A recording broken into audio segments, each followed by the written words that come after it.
Maraming salamat, Mr. Chairman. Una-una, Mr. Chairman, isang malaking karangalan na ang isang taong katulad ko na pangkaraniwan lamang ay mabibigyan ng pagkakataon na makapagtanong at makapagpatanong at makapaglinaw sa mga isyu na hinaharap ng ABS-CBN pati na kay Ginoong Gabby Lopez. Bilang ordinaryong Pilipino na pinanganak sa lalawigan ng Cavite, mahalaga sa akin ang citizenship. It is the oath of allegiance of a person to his country. And for the record, in 1975, during the period of martial law, and also in 1983, bagamat ang tatlong kapatid ko ay nasa Amerika at nakatanggap ako ng 2 petisyon para maging immigrant at pumunta sa Amerika, notwithstanding that it is a period of martial law, I chose to remain in the Philippines. At maraming nagtatanong sa akin, Pili Barsaga, bakit sinayang mo ang pagkakataon? At isa ang sagot ko, I am a Filipino. Kung ano man ang may tutulong ko sa aking bansa, yon ay gagawin ko. Ginoong Lopez, ipinanganak sa Amerika noong 1952 sa Boston, Massachusetts. Ang una kong tanong, hanggang kailan ka tumigil sa Amerika bago ka bumalik sa Pilipinas? Magandang umaga po, Congressman Barsaga. Thank you for that question. Alam mo po, yung tatay ko ay nag-aaral sa Boston noon. At napanganak ako habang nag-aaral siya sa Harvard Business School. So, in effect, I stayed in America, I believe it was less than a year. So, talaga dito ako lumaki sa Pilipinas. I was only born there. And within the space of 1 year, we had returned to the Philippines. The only time I have been in America for any extended period of time, other than my birth, was during martial law, when my father and I escaped the prison of Marcos and escaped to America. So we came back immediately after the EDSA revolution. So other than those periods, I have been living in the Philippines all my life. Ang katanungan ko lamang po ay kailan ang unang pagkakataon na kayo ay pumunta sa Pilipinas mula na kayo ay ipikanak. At ang sabi nyo, halos pagkalipas lamang ng 1 taon. Tama po ba? Opo. Okay. At sapagkat bumalik kayo sa Pilipinas, kinakailangan meron kayong passport at siguro ang passport na ginamit nyo ay US passport. Tama po ba? Hindi ko po maalala yun, Your Honor, but I suppose it was a US passport. Ano sir? Opo, Your Honor. US passport. At nang bumalik kayo sa Pilipinas, 1 year after your birth, bumalik ba ulit kayo sa Amerika?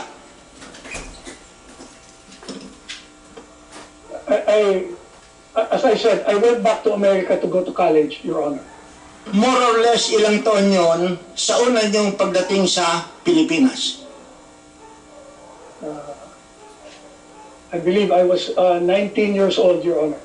19 years old. Matatanda niyo ba kung gaano katagal ang validity ng US passport? Hindi ko po maaalala. Malaman.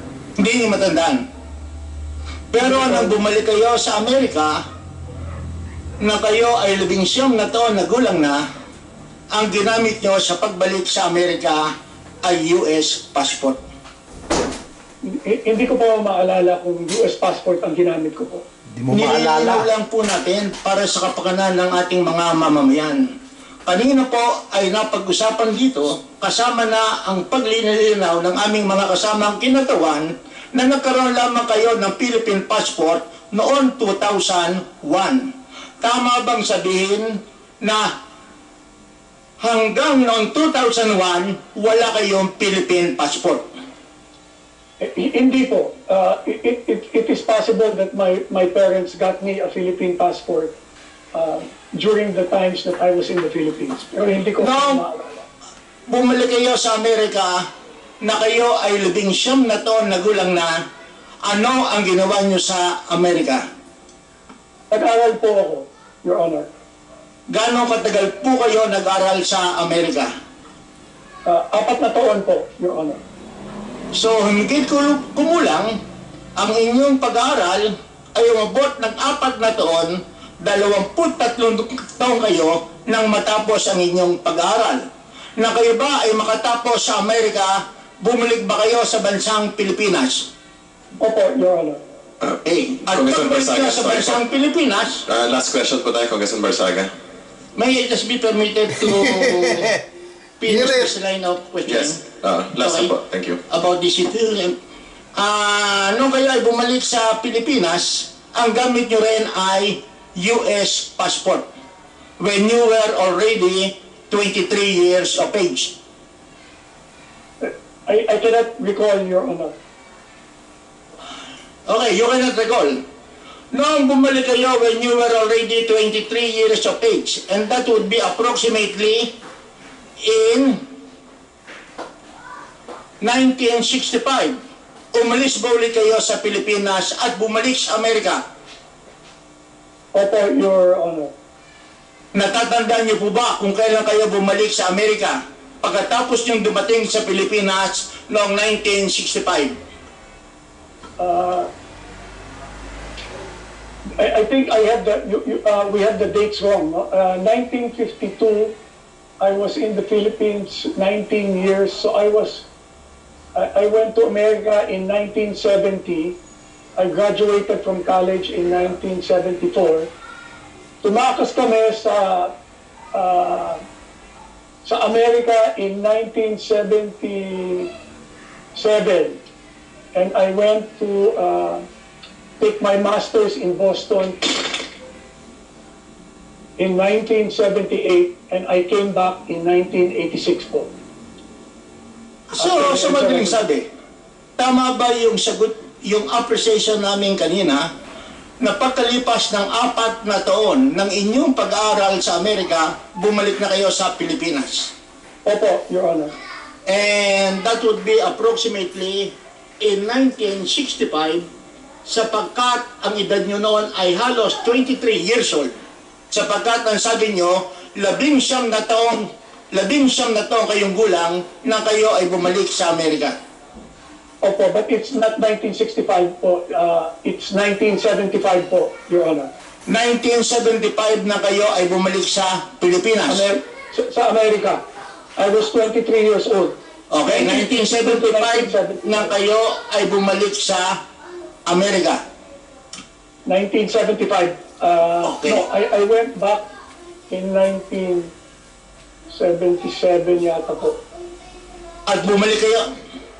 Bumalik ako sa Amerika. Tumakas po ako kasama ng tatay ko. And si Senator Osmeña. In 1975. 1977. 1977. Opo.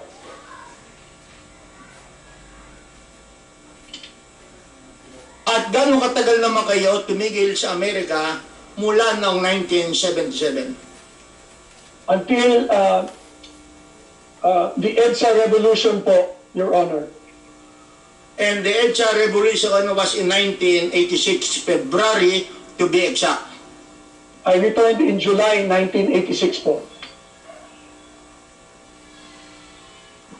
1986. Nang kayo ay nasa Amerika, kayo ba ay nakabili ng anumang property sa Amerika, katulad ng kotse, katulad ng lupa, o anumang ari-arian? Opo, Your Honor. Opo. At sapagkat kabisado niyo naman ang mga kontrata bilang isang businessman, certainly sa mga kontratang nagpapatunay na kayo ay may binling ari-arian sa Amerika, ay sasabihin nyo ang inyong personal circumstances. Tama po ba? Opo, Your Honor. At siguro sapagkat kayo ay nasa Amerika, holder of a Philippine passport, ang lagi niyong nilalagay sa description ng inyong citizenship ay American citizen. Opo, Your Honor. Kung Billy, okay na po? Not yet. Pakirapat na po. Pakirapat na po. Well, anyway, unlike my Umiiral fellow pa si congressmen, Tito eh. I did not make any lengthy manifestation nor any quotes coming pertaining to the decision of the Supreme Court. I'm merely asking for factual information. Kasi ito ang purpose natin eh, factual. When it comes to the legal, then let our lawyers handle that. Okay, yun lamang. So, I'll continue. Please. Sino ba ang susunod sa akin? Congressman Acosta. Okay. For a while. Kung nandito lamang si Congressman Acosta, hingin ko na sana eh. Well, anyway, let me continue. Sa inyong pagkakatanda, ilang US passport ang inyong nagamit sa matagal niyong pag-aantay, pagtigil sa bansang Amerika? In 1975 to 1986, I did not need a U.S. passport because I never traveled outside of America po. Pakiulit po, between 1975 and 1986, I did not need my U.S. passport because I did not travel outside the United States. Pero noong 1986, nang kayo ay bumalik sa Pilipinas, ang ginamit nyo ay US passport. Tama po ba? Opo, Your Honor. Well, sinasabi ng aking mga kasamahan katina, pati na ng inyong abogado, na kayo ay isang natural-born citizen because your father, under the 1973 Constitution, is a Filipino citizen. Ang tanong ko po lamang ay, kailan ang unang pagkakataon na nalaman nyo na kayo kahit na pinanganak sa Amerika ay isang Filipino citizen? Your Honor, all my life I have considered myself a Filipino citizen. I grew up in the Philippines. My father was a Filipino, his father was a Filipino. We are 7 generations of Lopezes living in the Well, Philippines. as a matter of fact, your uncle, who happens to be the brother of your father, was elected for several positions, including vice presidency during the time of President Marcos. Opo, Your Honor. Okay. Ngayon, you admitted at sinabi mo sa amin na ikaw ay nag-aral sa Amerika. Doon ka nagkuleyo. Doon ka tumigil. Sa Amerika ba, ang isang Filipino citizen ay hindi pwedeng mag-apply ng Philippine passport before the consulate sa Amerika? Hindi ko po alam, Your Honor.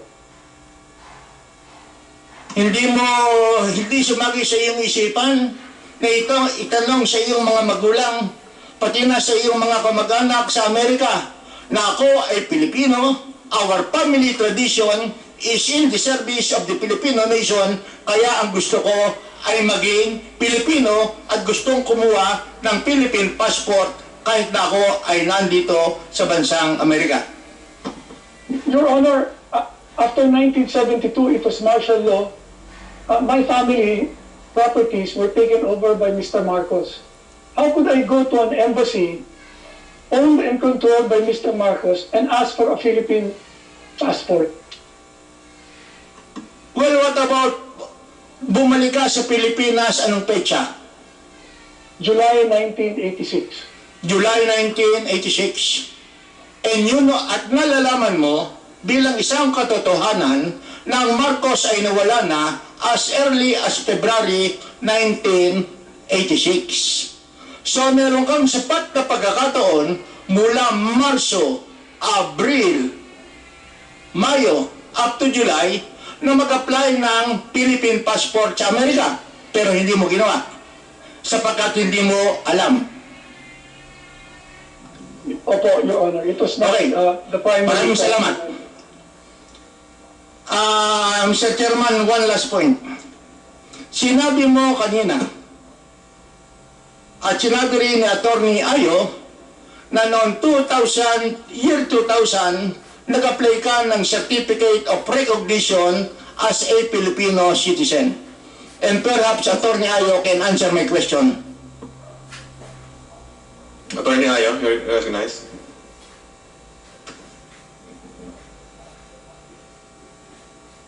Opo, humingi po siya ng petition for recognition sa Bureau of Immigration. Well, as a lawyer, based on our practice, whenever we apply for a petition, kapag tayo ay nag-apply ng petition, the petition might be granted, the petition may not be granted. Tama po ba?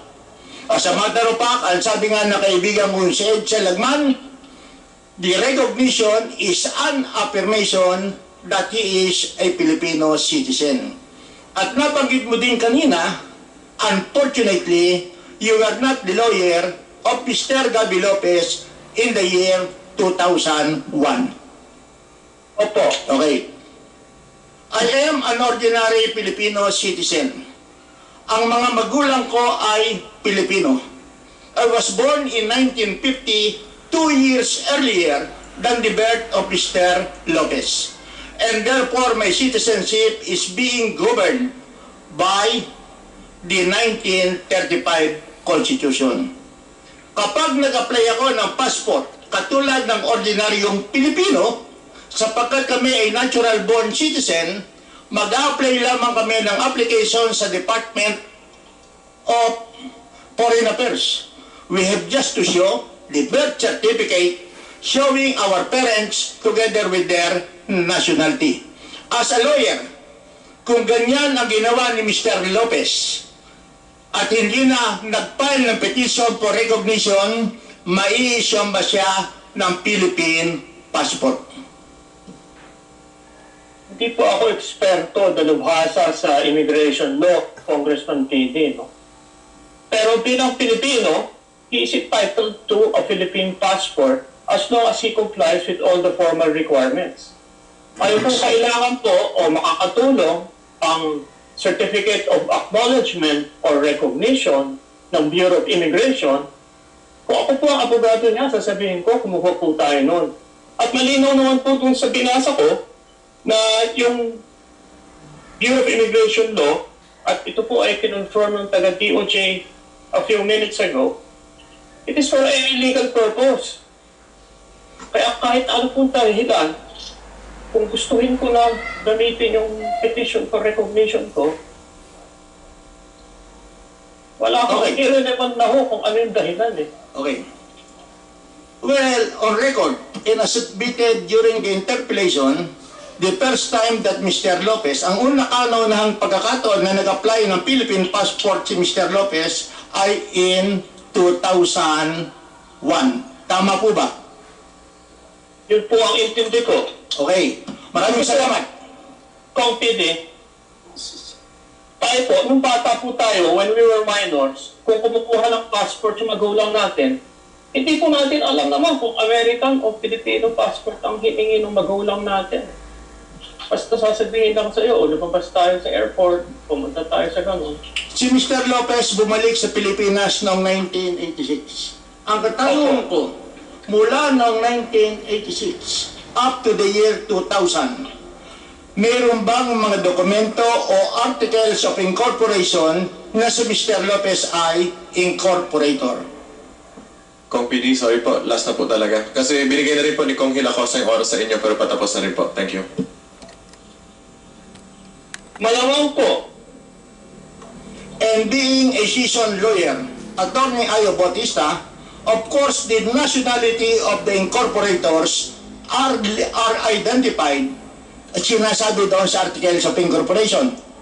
opo, Pwede ba natin tanungin si Mr. Lopez doon sa mga Articles of Incorporation na siya ay incorporator at yung mga corporation ay na-incorporate between 1986 to 2001, ano ang nationality na kanyang nilagay? Pilipino po, Your Honor. Pilipino. Okay. Katulad ni Marcoleta, I am reserving the right to have a second round in the subsequent hearings. Thank you very much, Mr. Thank you, Chairman. Committee. Salamat, Mr. Lopez. And Attorney Ayo. Attorney, thank you. Okay na po.